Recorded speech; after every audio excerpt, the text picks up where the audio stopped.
Ana pernah dulu ketika di Hadramut, ana lagi belanja di satu toko, tiba-tiba apalagi di dekat Jami' Tarib, ketika lagi azan zuhur itu, jadi mereka ini lucu, mereka ini buka toko nggak dari pagi biasanya, mereka ini buka toko biasanya siang jam 11, jam 10, jam 11 mereka buka toko. Habis kayak gitu selesai mereka buka toko, jam 12 azan, kita baru belanja tuh jam 12, baru belanja. Ini belanjaan banyak nih, bukan cuma lihat-lihat doang, lagi belanjaan banyak. Anak lagi pengen ke kasir, pengen bayar, tiba-tiba kata dia pas dengar azan, Allahu Akbar, ya Allah, ruh dalam masjid. Lah ini anak bayar dulu, enggak ada, ente ke masjid dulu, azan harus ente sholat dulu, nggak boleh ente ninggalin sholat. Akhirnya tuh udah ditinggal dagangan apa yang anak mau beli, ditinggal di toko, sama dia tokonya dibuka lagi nggak ditutup. Jadi orang mau nyuri bisa, orang mau apa bisa, tawakalnya luar biasa. Ketika dengar azan dia langsung bergegas ke masjid. Hampir semuanya kayak gitu.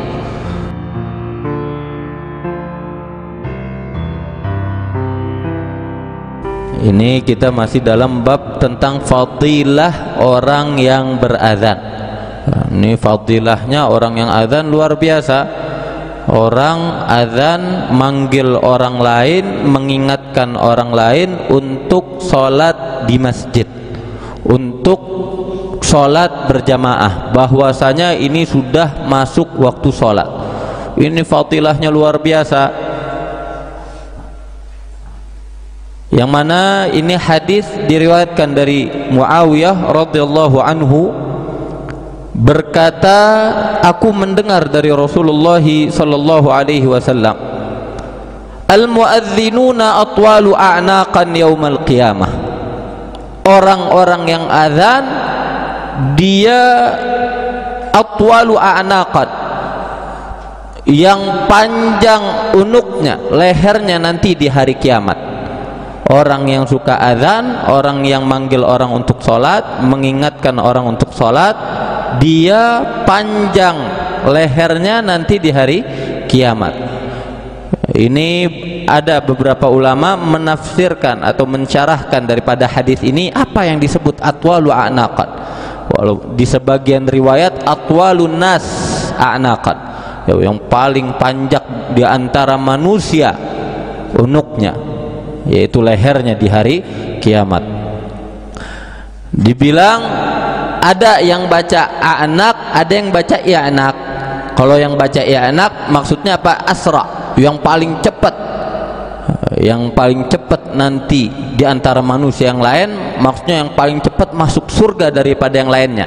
Tapi riwayat i'naq ini sedikit, yang lebih afdal adalah a'naq. Apa arti dari a'naq? Apa maksudnya panjang lehernya? Dikatakan di sini maksud daripada a'naq ai aktsarun nas tasyawufan ila rahmatillah. Dia adalah orang yang paling berhasrat untuk mendapatkan rahmat dari Allah Subhanahu wa taala. Dia paling banyak, paling menginginkan, paling berhasrat untuk mendapatkan rahmat Allah, sehingga dia akhirnya karena orang berhasrat itu biasanya dia lebih mendahulukan, atau biasanya orang kalau udah kepingin sesuatu yang maju kepalanya duluan. Karena itu dibilang nanti di hari kiamat orang yang bakalan mendapatkan rahmat paling banyak dari Allah adalah orang yang suka azan. Ini rahmat yang luar biasa. Ada juga yang mengartikan atwalul a'naq ini ya zahir, sebagaimana yang tertera. Makna secara zahiriahnya nanti di hari kiamat orang yang suka azan ini lehernya bakalan panjang sendiri. Maksudnya apa? Biar mudah dibedakan antara orang lain. Nanti di saat yaumil qiyamah, masyhur hadisnya, itu orang-orang pada kelelep dengan keringatnya sendiri. Mereka mencari mencari rahmat, mencari pertolongan, mencari syafaat. Tapi orang-orang yang suka azan saat itu dia yumayyaz, dapat dibedakan dengan orang lain. Dia lebih dari orang yang lain, sehingga mudah di hari kiamat tersebut mereka mendapatkan rahmat daripada Allah Subhanahu wa taala. Ini adalah orang yang suka azan. Dan orang suka azan pahalanya luar biasa. Kama qala sallallahu alaihi wasallam, man dalla ala khairin kafa'ilih. Orang yang mengajak kepada kebaikan sebagaimana dia yang mengerjakan kebaikan tersebut. Antum bayangin, ini apalagi antum di pondok, antum azan di pondok, ada teman antum yang lagi tidur, yang lagi main, antum ingetin dengan azan. Sampai-sampai kata a'immah, ketika orang azan dan orang mendengar azan tersebut dan dia sholat di masjid, maka setiap yang sholat di masjid karena mendengar azannya dia mendapatkan pahala sebagaimana dia yang sholat. Jadi daripada sholat yang lain sholatnya cuma dapat pahala sholat rakaatnya aja, sholat zuhur dapat pahala 4 rakaat, tapi orang yang azan dia dapat pahala satu masjid yang ikut sholat. Ada nikmah luar biasa. Makanya kalau disuruh azan jangan malah dorong-dorongan, ya, malah dorong-dorongan, malah ana harus bisa azan, ana harus bisa, kalau suaranya kurang bagus ana harus bisa memperbagus suara ana, fahimtum, agar mendapatkan fadilah azan. Begitu juga yang diriwayatkan an Abi Sa'id Al-Khudri radhiyallahu anhu qala sami'tu Rasulullah sallallahu alaihi wasallam yaqul la yasma'u mata sautil muadzin jinnun wala insun wala syai'un illa syahida lahu yaumal qiyamah. Dari Abi Sa'id Al-Khudri radhiyallahu anhu berkata, aku mendengar dari Rasulullah sallallahu alaihi wasallam,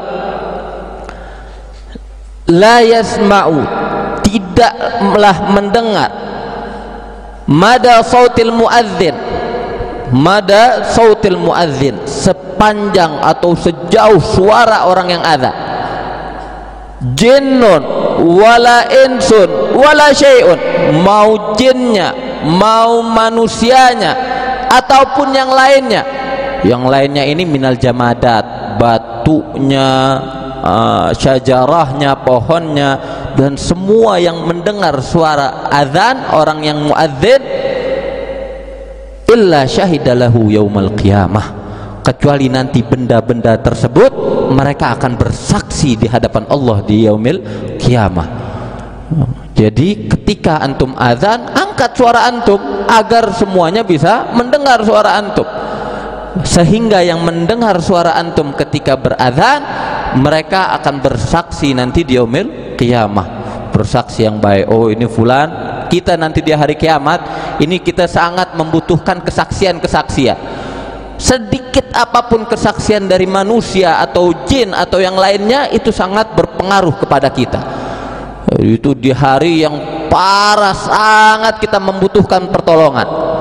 Apapun yang bisa kita pegang untuk meminta pertolongan maka akan kita pegang, termasuk kesaksian-kesaksian minal jamadat, dari benda-benda yang kaku, ya, benda-benda mati. Mereka juga akan bersaksi nanti di hari kiamat. Apapun yang kalian lakukan di dunia mereka akan bersaksi. Dan ini fadilah orang yang azan. Ketika dia berazan, dia ngingetin orang lain untuk sholat, yang lain masih ngantuk, yang lain masih tidur, tapi dia bergegas ke masjid, menjaga akhlak di masjid. Dia menunggu waktunya masuk, ketika waktunya masuk dia mengingatkan orang lain untuk sholat dengan azan, maka dia mendapatkan syahadah, kesaksian daripada jinnya, manusianya, beserta seluruhnya yang mendengar azannya nanti di hari kiamat. Dan alhamdulillah sekarang kita dikasih nikmah, ya khair bid'ah, yaitu mikrofon. Ya, kita dikasih mikrofon, alhamdulillah. Ini suara azan yang tadinya ya kalau antum azan di markas syariah palingan kedengeran kalau nggak pakai mikrofon. Sampai mana kedengerannya? Nggak ada yang bangun, yang disaung. Kalau antum nggak pakai mikrofon, ada ya khair bid'ah, ya ada ya khair bid'ah. Ya, ini apabila di mikrofon ini dipakai untuk khair, fa khairun. Akhirnya apa? Yang mendengar bukan cuma yang di masjid. Antum pakai mikrofon sampai ujung pada kedengeran, sampai pos 1 kedengeran suara antum azan, luar biasa. Semua nanti yang ada di dalam hutan bersaksi kepada orang yang azan. Alhamdulillah. Apalagi di markas syariah ini langsung suaranya menggelegar, ke hutan, menggelegar singa-singa dengar, monyet-monyet dengar. Nanti jangan heran orang yang adzan di markas syariah, nanti yang bersaksi ada monyet, ada singa, semuanya bersaksi untuk antum. Alhamdulillah. Itu adalah keutamaan orang yang adzan. Dan saking utamanya adzan, ini banyak hadis-hadis yang berkenaan tentang fadilah keutamaan orang yang beradzan. Wal ahadits fi fadlihi katsirah. Dan hadis-hadis yang berkenaan dengan keutamaan orang adzan itu sangat banyak. Saking luar biasanya fadilah adzan sampai a'immah ada berbeda pendapat. Mana yang lebih afdal, mana yang lebih baik, orang yang adzan atau orang yang ngimamin sholat? Orang yang ngimamin sholat luar biasa. Dulu di zaman Nabi SAW ada riwayat Nabi beradzan.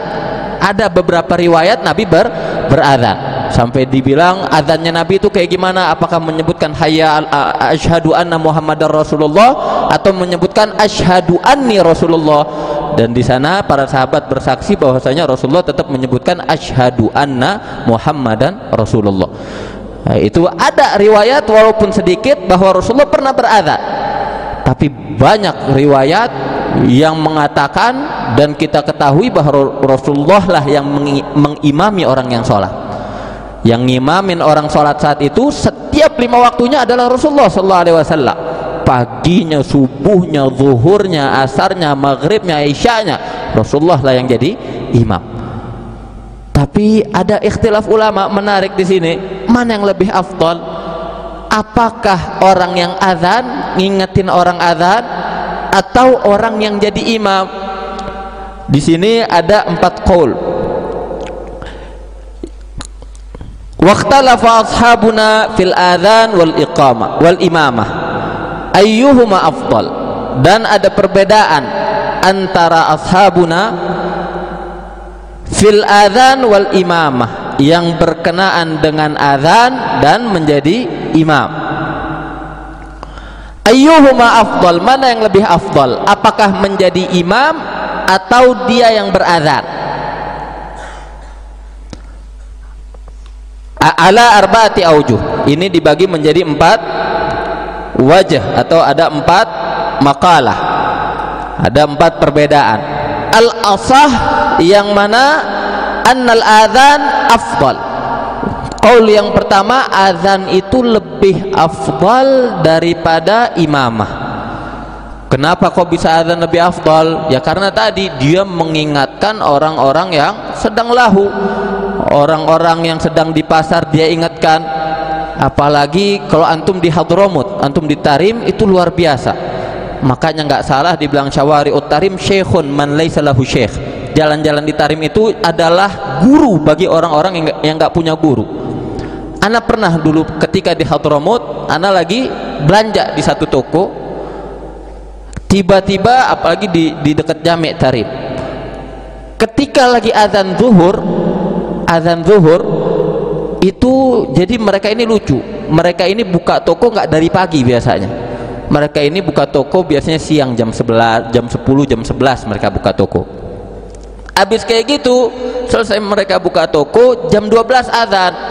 Kita baru belanja tuh jam 12, baru belanja, ini belanjaan banyak nih, bukan cuma lihat-lihat doang, lagi belanjaan banyak. Anak lagi pengen ke kasir, pengen bayar, tiba-tiba kata dia pas dengar azan, Allahu Akbar, ya Allah, roh dalam masjid.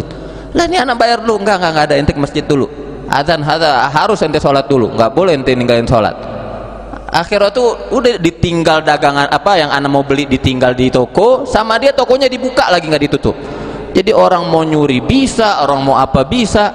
Tawakalnya luar biasa. Ketika dengar azan, dia langsung bergegas ke masjid. Hampir semuanya kayak gitu. Itu orang di Tarim. Tapi kadang-kadang suka kelebihan juga, suka kelebihan. Nah, ada satu kisah yang agak lucu, ya, saking luar biasanya nih azan menjaga sholatnya mereka. Ada satu sahibi, ya dia lagi naik motor kecelakaan, jatuh berdarah-darah, parah udah. Kita bawa ke Hadramut, ke Tarim, Mustasfa, rumah sakit. Di sana nggak diterima, oh anak nggak bisa nih, peralatannya nggak ada karena luar biasa darahnya ngucur. Akhirnya kita bawa ke Sewun. Sampai Sewun asar. Terus abis dia lihat ini parah nih, langsung dia bawa ke kalau di sini apa? Unit gawat darurat UGD. Dibawa ke UGD sama dia. Lagi dibersihin darahnya, tiba-tiba azan. Dokternya langsung lepas sarung tangan pergi. Ishbak, kenapa ente mau kemana ente? Lah azan, ana bau sholli. Syuf, hada aham minno. Ini lagi lebih penting nih, sahibi udah mau mati. Gimana ente? Akhirnya kata hada, apa ente mau ngejamin anak ngurusin dia, anak nggak ketinggalan sholat? Kalau anak ketinggalan sholat, ente mau jamin di hadapan Allah? Syuf, sampai kayak gitu anak bilang, ya Allah. Akhirnya tuh sahibi yang tadinya sekarat udah kejang-kejang dengar kayak gitu ketawa juga. Akhirnya tuh ya kayak gimana kan, nggak bisa diobatin. Akhirnya tuh ya udah dia sholat dulu, habis sholat baru kembali. Hakada, saking ngejaga sholatnya, semua urusan ditinggalin sama dia, dunianya mau apanya ditinggalin untuk mengijabah azan. Ada luar biasa ya, tapi agak kelewatan juga. Nah, hakada, itu adalah luar biasanya orang yang azan, ngingetin orang-orang yang lagi lahu, yang lagi lalai untuk segera ke masjid untuk sholat. Dan ini poin yang pertama, ini termasuk maqalahu Imam Rafi'i. Ini yang diambil pendapat juga oleh Imam Rafi'i. Wasani, dan yang kedua adalah al-imamah. Imam, menjadi imam lebih afdal daripada iqamah, daripada azan. Menjadi imam lebih afdal daripada azan. Kenapa? Karena ini af'alun Nabi sallallahu alaihi wasallam. Nabi dulu jadi imam. Sedikit riwayat Nabi azan, tapi Nabi selalu mengimami ummah. Maka af'alun Nabi lebih afdal. Ya. Dan ini imamah termasuk maqalahul Rafi'i, maqalahul Imam Rafi'i. Wasalis, dan yang ketiga, huma sawa, keduanya sama. Yang azan dapat pahalanya luar biasa. Yang jadi imam dapat pahalanya juga luar biasa besarnya. Dan keduanya sama-sama memiliki fadilah masing-masing, dan keduanya sama-sama tidak ada salah satunya yang lebih afdal daripada yang lainnya. Nah, selanjutnya yang keempat, warabi in alima min nafsihil qiyama bihugugil imam wastajma'a khisalaha fahiya afdal. Apabila dia mengetahui bahwa dirinya bisa menjadi imam dengan baik, menjaga hak-haknya imam, yaitu dia punya qiraah yang bagus, dan dia nggak ada dalam qiraahnya itu ada huruf-huruf yang dia ubah sehingga ngubah makna. Intinya dia menjaga hak-hak dia sebagai imam, menjaga hak-hak imamah. Wastajma khisalaha, dan dia dapat mengumpulkan semua bagian-bagian yang mana ini sunnah dikerjakan oleh imam, fahiya afdal, maka dia menjadi imam. Orang yang kayak gini lebih afdal. Wa illa, kok nggak bisa kayak gitu, fal adzanu afdal, maka dia berazan lebih bagus, lebih afdal. Nah, itu adalah bab tentang fadilah azan, fadilah orang yang berazan. Sampai di sini paham? Sampai di sini paham? Jangan tidur, jangan tidur. Ini nunduk dikira belajar, padahal abis kayak gitu ada gerak-gerak khusyuk, gerakan khusyuk ya. Nah, jangan tidur, semangat. Selanjutnya bab sifatil adzan, bab tentang sifatnya adzan. Gimana sih adzan? Apa sih yang dia harus dilakukan orang yang berazan? I'lam, ketahuilah, anna alfadhahu masyhurah, sesungguhnya lafaz adzan itu sudah masyhur, banyak diketahui oleh orang-orang. Wat tarji' indana sunnah, dan tarji', ini dengerin nih, ini kita mengucapkan gimana sih cara azan ya, sunnah azan itu apa sih? Buat yang adzan harus tahu ini biar tambah keafdaliahannya, biar nggak setengah mendapatkan fadilah. Orang yang adzan disunnahkan indaman inda Syafi'iyah, indana sunnah, indana at-tarji' sunnah. Apa itu tarji'? Tarji' itu huwa annahu idza qala bi'ala sautihi Allahu akbar Allahu akbar, atau tarji' itu adalah mengulang syahadatain sirran, menyebutkan syahadatain sir sebelum jahar.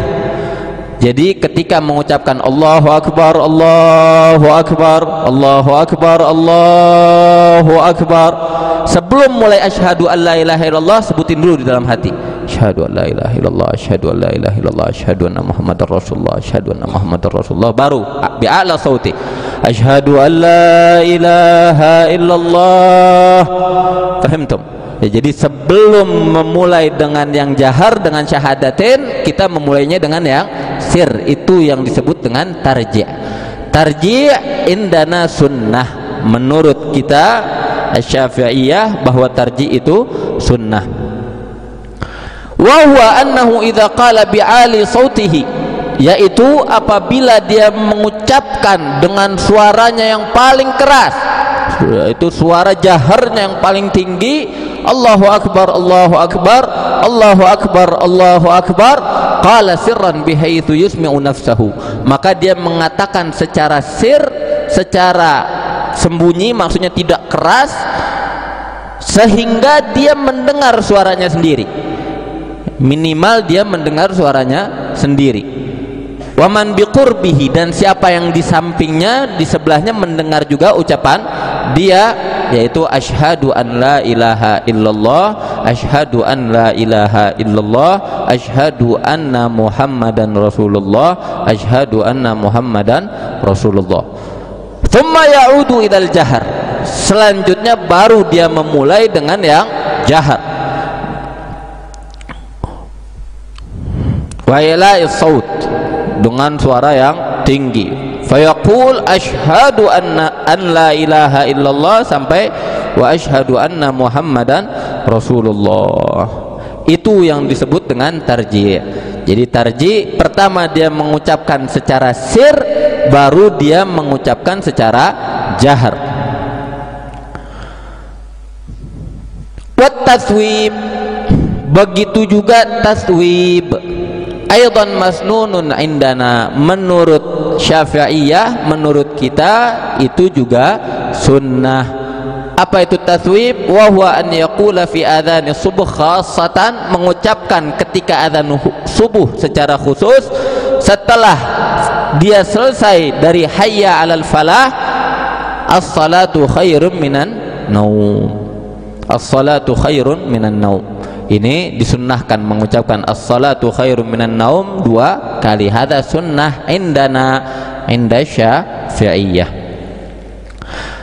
Wa qad ja'atil ahadits bit tarji' wat tatwib wa hiya masyhurah, dan ada riwayat tentang kesunnahannya tarji' wat tatwib, yang mana hadisnya ini sudah masyhur, banyak diketahui oleh orang. Jadi menurut kita tarji itu sunnah, wat taswib juga sunnah ketika adzan subuh. Ketika adzan ini kenapa pada hilang nih? Kepalanya toto hilang aja. Yang kelihatan cuma yang depan, yang belakang wallahu alam kemana. Jangan nunduk, angkat kepalanya. Ya, biar kelihatan, biar semangat. Tanda orang malas tuh kalau udah duduk hakatan. Kalau udah duduk kayak gini nih, bentar lagi tidur udah tuh. Kalau duduk kayak gini bentar lagi tidur. Jangan usahain tegak ketika belajar. Biar setan nih, kalau setan biasanya bakalan ngegoda, apalagi antum di dalam masjid belajar kitab-kitab hari Jumat. Waduh, fadilah hari Jumat ada. Fadilah untuk pertama datang ke masjid, at-tabkir ilal masjid ada. Fadilah untuk nuntut ilmu ada. Fadilah untuk i'tikaf di masjid ada. banyak antum dapat fadail luar biasa, makanya setan juga godaannya tambah besar, tambah berat. Gak mau setan dapat fadilah. Enak aja nih orang duduk 4 jam, fadilahnya luar biasa banyaknya. Gak mau setan, makanya ngantuknya juga luar biasa. Kalau antum bisa ngilangin setannya di dalam masjid di hari Jumat, insya Allah hari-hari yang lainnya antum bakal bisa ngelawan setan itu. Tapi kalau udah hari Jumatnya antum nggak bisa, maka nggak heran nanti hari Sabtunya semangat tuh luar biasa deh. Sabtu semangat main bola apa, hari Ahadnya masuk kelas, masuk masjid subuh ngantuk, masuk kelas ngantuk, selesai zuhur lumayan tuh semangat tuh, nanti maghribnya ngantuk. Kata syaitan semuanya. Selasanya gitu sampai ketemu Jumat lagi, Jumat menentukan. Antum semangat Jumat, maka sisa hari yang lain bakalan semangat. Karena paling berat antum, ketika tambah berat pahalanya, tambah besar pahalanya, tambah besar pula godaan syaitan. Ini sekarang lagi paling luar biasa, banyak pahalanya, fadilahnya luar biasa, maka godaan syaitan juga luar biasa. Antum bisa ngelawan sekarang, maka yang nanti-nanti itu hari Senin sampai terakhir, hari Ahad sampai hari Kamis itu setan-setan yang kecil dah tuh. Ya cuman satu setan nyamperin, satu setan sih gampang. Ini sekarang nih satu orang ada 5 setannya. Wa yadzubillahi min dzalik. Tapi ada satu hal yang ajib. Setan-setan ini nih yang ada pada kita di hadis yang pertama kemarin, mereka itu apabila mendengar azan mereka kabur lari. Makanya pas dengar azan kayaknya semangat, enak aja dengar azan. Tapi apa? Habis selesai azannya setannya balik lagi, langsung balik. Habis selesai azan setannya langsung balik, menggoda lagi. Wah udah deh, antum habis wudu ke hammam, wudu selesai azan setannya balik lagi. Udah jangan ke masjid dulu, ngobrol dulu sebentar. Ini nih seru nih obrolan sama dia nih. Wah ini kok ketemu ini nih, enak banget. Nanti aja adzan, nanti aja sholat ke masjidnya entar-entaran. Tapi pas dengar iqamah setannya kabur lagi. Jadi hadza warid fil hadits, ketika dengar adzan dia kabur, ketika selesai adzan dia langsung balik, dengar iqamah dia kabur lagi, selesai iqamah balik lagi itu setan, bisikin lagi. Makanya nggak heran ketika antum sholat tiba-tiba oh iya fulan punya utang nih sama ana, langsung ingat dibantu sama setan. Ente lagi sholat tiba-tiba oh iya kunci ana di sini nih, ana udah cari kemana-mana langsung dapat. Hatta itu bisikan syaitan. Nah makanya berusaha kita kuat ngelawan setan di hari Jumat, insya Allah hari lain lebih mudah. Jangan tidur. Jadi disunnahkan bagi muadzin apa? Yang pertama al tarji, yang kedua at tathwib. As-salatu khairun minan naum, as-salatu khairun minan naum. Wa qad ja'atil ahadits bit tarji wat tathwib wa hiya masyhurah. Wa alam, maka ketahuilah annahu law taraka tarji wat tathwib sahha adhanuhu wa kana tarikan lil afdal. Dan ketahuilah bahwasanya apabila orang yang azan meninggalkan tarji juga tathwib, maka sah azannya, hanya saja dia meninggalkan yang afdal. Azannya tetap sah tapi tidak mengambil yang lebih afdal. Wala yasih azanu man la yumayyiz, dan tidak sah azan seseorang yang belum tamyiz, yaitu anak kecil yang belum tamyiz. Beda antara tamyiz dengan buluk. Apabila buluk ini dijelaskan dalam kitab fikih Safinatun Najah alamatul buluk, ada 3, ada di kitab Safinatun Najah. Tapi tamyiz, apa itu tamyiz? Banyak a'immah yang memberitahukan apa itu tamyiz. Di antaranya bisa dibilang tamyiz apabila bisa yumayyiz baina tamrah wa jamrah, bisa membedakan mana kurma, mana jamrah. Apa jamrah? Batu bara, ya, bara api. Apabila dia bisa membedakan tamrah dan jamrah, maka dia yumayyiz. Kenapa emang? Karena jamrah ini mana lebih menarik?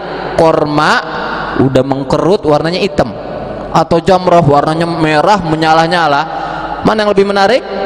jamrah, merah, menyala, indah kelihatannya, tapi kalau dipegang rasanya enak mana, tamrah wala jamrah? Tamrah. Oh, berarti udah tamyiz semua nih antum. Alhamdulillah. Syarat pertama udah bisa tamyiz, ya, bisa membedakan tamrah wa jamrah. Ada yang bilang bisa membedakan kanan dan kiri. Mana tangan kanan, mana tangan kiri? Tamyiz semua. Alhamdulillah. Ada yang bilang udah bisa mandi sendiri, makan sendiri, minum sendiri. Mandi sendiri bisa? Ada yang nggak suka mandi? Berarti belum tamyiz. Nah, jadi itu aqwalul ulama tentang tamyiz. Intinya dia bisa membedakan yang baik dengan yang buruk. Hada tamyiz. Jadi tamyiz tidak harus balik. Dia nggak harus balik untuk tamyiz. Adapun orang yang sudah balik bisa dia ghairu mumayyiza. Orang sudah balik, udah besar tapi bisa belum tamyiz, ada. Nah, walal mar'ah wala yasihul mar'ah, dan tidak sah juga yaitu di azan, yang azan perempuan. Jadi perempuan itu tidak sah untuk dia azan, karena namanya azan ini i'lamul ghair, untuk memberitahukan yang lain bahwasanya sudah masuk waktu sholat, dan i'lam harus bi'ala saut, sedangkan perempuan tidak boleh mengangkat suaranya. Bahkan saking luar biasanya masalah suara, sampai ada imah yang mengatakan suara wanita itu aurat. Suara wanita itu aurat. Banyak ya. Jadi adalah a'immah yang mengatakan seperti itu. Walaupun menurut kita ada suara perempuan yang aurat, ada suara perempuan yang bukan aurat. Kalau suara perempuan yang enggak apa ya, kalau bahasa kita melengking-melengking, kalau ngomongnya ya gitulah ya, itu maka enggak aurat. Tapi kalau suara perempuan yang yuritsus syahwah, maka itu adalah aurat. Makanya tidak boleh azan, yang azan adalah perempuan. Insyaallah nanti masalah azannya perempuan atau ketika perempuan mau sholat apakah sunnah azan atau enggak, nanti kita pelajari di kitabul fiqih, nggak usah kita jabarkan di sini panjang. Walal kafir, enggak juga diperbolehkan azan adalah orang kafir, harus orang muslim yang beriman baru dia boleh azan. Wa yasihu adzanus sabi al mumayyiz, dan boleh azannya anak kecil tapi dia sudah tamyiz, yaitu as-sabi di sini adalah orang yang belum balik. Ya, orang belum balik boleh dia azan, yang penting dia tamyiz. Wa idza adzanal kafiru wa ata bi syahadatin. Terus ada masalah. Ya, gimana terus? Kalau misalkan ada orang kafir. Orang kafir, cara orang kafir masuk Islam kayak gimana? Dengan syahadatin. Orang kafir tiba-tiba azan, di tengah-tengah azan ada syahadatin. Apabila orang kafir, idza adzanal kafir wa ata bi syahadatin, apabila orang kafir azan dan mengucapkan dua kalimat syahadat, kana dzalika islaman, maka dengan syahadatnya itu dia dihitung orang Islam karena sudah mengucapkan dua kalimat syahadat. Alal madhhabis sahih al mukhtar, ini menurut madhab. Waqala ba'du ashabina, jadi itu satu sisi ketika dia azan, orang kafir azan menyebutkan syahadatain, maka dengan menyebutkan syahadatain dia masuk Islam, dihukumi Islam. Tapi ada permasalahan yang lain. Terus apa hukum azannya? Apakah azannya diterima? Berarti boleh dong azannya setiap orang kafir, toh dia di tengah azan masuk Islam.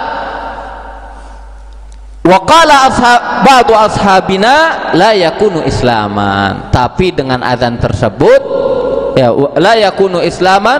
Wa qala ba'du ashabina la yakunu islaman wala khilaf annahu.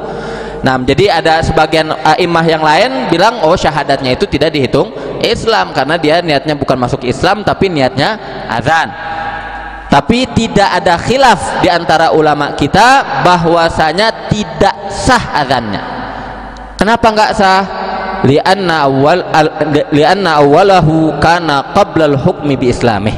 Karena azan yang pertama Allahu Akbar dia ucapkan sebelum dihukumi dia masuk Islam. Namanya azan itu harus dimulai dengan takbir, diakhiri dengan takbir. ketika awalnya dia masih kafir, maka adzannya tidak sah. Ya, jadi ada dua qaul, apakah orang kafir yang adzan ini masuk Islam atau enggak, dihitung Islam atau enggak. Menurut pendapat yang sahih dia tetap masuk Islam, tapi ada sebagian ulama bilang dia tidak masuk Islam.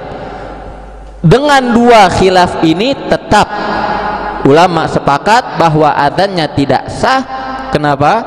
Karena awal adzannya dia masih dalam keadaan kafir. Wallahu a'lam bissawab. Wa fil babi furu'un katsiratun muqarraratun fi kutubil fiqh, laisa hadza mawdi'a iradiha. Wallahu a'lam bissawab. Subhanakallahumma wa bihamdika asyhadu an la ilaha illa anta astaghfiruka wa natubu ilaik. Wassalamu alaikum warahmatullahi taala wabarakatuh.